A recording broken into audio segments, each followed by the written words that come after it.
চলুন আপনাকে বাড়ি পৌঁছে দিই। মানে চলুন।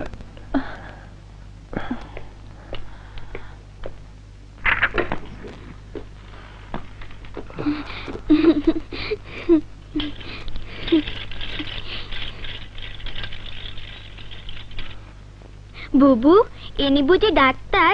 আমার পা ভালো করে দেবে? ডাক্তার, আমার না সবার মতো খেলতে ইচ্ছে করে, হাঁটতে ইচ্ছে করে। বলো না ডাক্তার, আমি কি আবার হাঁটতে পারবো না? সবার মতো খেলতে পারবো না? বুবু না শুধু মিথ্যে কথা বলে। বুবুকে জিজ্ঞাসা করলেই বলে আমাকে ডাক্তারের কাছে নিয়ে যাবে। সোমা, সোমা, উনি ডাক্তার নয়।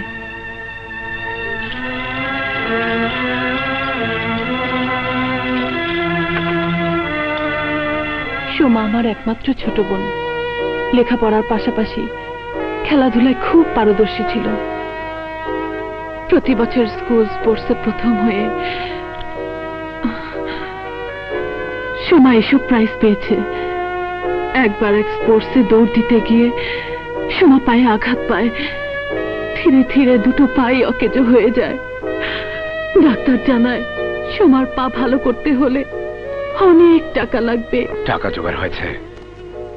না, যেদিন সম্পূর্ণ টাকা জোগাড় হয়ে যাবে সেদিন থেকে নিজের দেহ দেখিয়ে নাচ গান করা আমি বন্ধ করে দেব। আজ থেকে তোমার নাচ বন্ধ।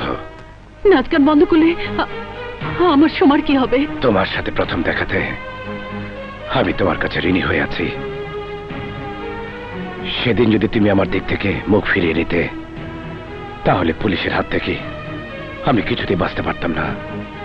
ওই অন্ধকার প্রকোষ্ঠে আজও আমাকে বন্দি জীবনযাপন করতে হতো।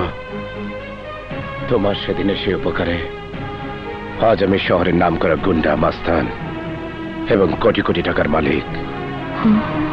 তাই তুমি যদি সোমার চিকিৎসার দায়িত্বটা আমাকে দাও, তাহলে হয়তো কিছুটা ঋণ মুক্ত হতে পারবো।